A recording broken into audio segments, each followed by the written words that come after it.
மகா சூர்யாட்ட சண்டை போடுறாங்க. நீங்கள் எப்படி இப்படி சொல்ல போச்சு? உங்கள்கிட்ட நான் மனைவியாகவே இல்லையா? அதில் ஒரு காரணத்தை நீங்கள் சொல்லுங்கள் பார்க்கலாம் அப்படின்னு சொல்லிட்டு, நீங்கள் எனக்கு ஹஸ்பண்டாகவே இல்லை அப்படிங்கிறதுக்கு ஓராயிரம் காரணம் இருக்குன்னு சொல்லிட்டு ஒவ்வொன்றா அடுக்கிக்கிட்டே வராங்க. அதை பார்த்துட்டு நம்ம சூர்யா மிரண்டு போய், அம்மா தாயே என்னை நீ ஆள விட்டா போதும் அப்படின்ற மாதிரி அவர் சொல்கிறாரு. ஆனால் அவங்க விடாமல் எல்லா குறைகளையும் சொல்லி முடிச்சிடறாங்க. சூர்யா தண்ணியை கொண்டு இந்தாம்மா தண்ணியை குடி அப்படின்ற மாதிரி பேசுகிறாரு.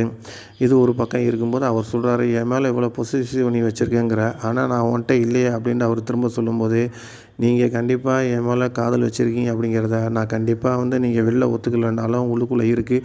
அதை நான் எப்படி வெளில கொண்டு வரணுங்கிறது எனக்கு தெரியும் அப்படின்ட்டு சொல்கிறாங்க. முயற்சி பண்ணி பாரு, முடிஞ்சால் நீ வெளில கொண்டு பார்க்கலாம், ஏன்னா நான் உண்மையத்தையும் சொல்கிறேன் அப்படின்ற மாதிரி சொல்லிவிட்டு சூர்யா வெளில போயிடுறாரு. காலையில் பார்த்தீங்கன்னா காஃபி சாப்பிடும்போது சூர்யா நேரடியாக மகாட்ட கேட்காம கௌதம் மூலியமாக கேட்குறாரு. ஆனால் ஐஸ்வர்யா இதெல்லாம் தெரிஞ்சுக்கிட்டு சூடாக காஃபியை கொண்டு நம்ம சூர்யாட்ட கொடுக்குறாங்க. சூர்யா அதை குடிச்சு போட்டு திணறாரு. இப்படி பேசாட்டினாலும் இவன் நம்மளை அமுழுக்கிறாளே அப்படின்ற மாதிரி அவர் யோசனை பண்ணிக்கிட்டே இருக்கும்போது ரூமுக்குள்ளே போய் மகா எழுதி வச்ச பேப்பர்லாம் எடுத்து படிக்கும்போதே அவங்க இவர் மேலே எவ்வளோ அன்பு வச்சுருக்காங்க அப்படிங்கிறது சூர்யானால் புரிஞ்சுக்கிற முடியுது. அப்புறம் என்கிட்ட அப்படி நடிக்கிற அப்படின்ற மாதிரி அவர் கேட்குறாரு.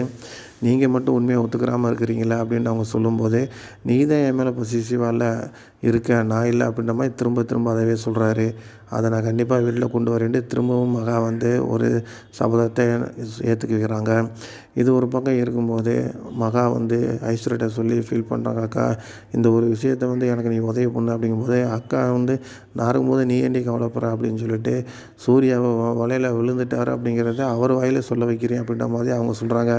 அதை கேட்டுட்டு மகாவுக்கு ரொம்ப சந்தோஷமாக இருக்குது.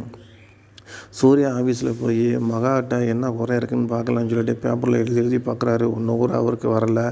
அப்போ தான் அவருக்கு தெரியுது, மகா நம்ம மேலே எவ்வளோ பிரியமாக இருக்கிற அப்படின்றது மட்டும் இல்லாமல், நானும் உன் மேலே பிரியமாக தாண்டி இருக்கேன், ஆனால் அதை நான் வெளில சொல்லாமல் இருக்கேன் அப்படின்ட்டு அவர் சொல்லும்போது நம்மளுக்கே ரொம்ப சந்தோஷமாக இருக்குது. ஆனால் அனாமிகாவும் சித்ரா தேவியும் இந்த வீட்டில் பிரச்சனை பண்ணிக்கிட்டே இருக்கிறவங்கள எப்படி இவங்க அடக்கி நொடுக்க போகிறாங்க அப்படிங்கிறத உங்கள் கமெண்ட்டில் நீங்கள் சொல்லுங்கள்.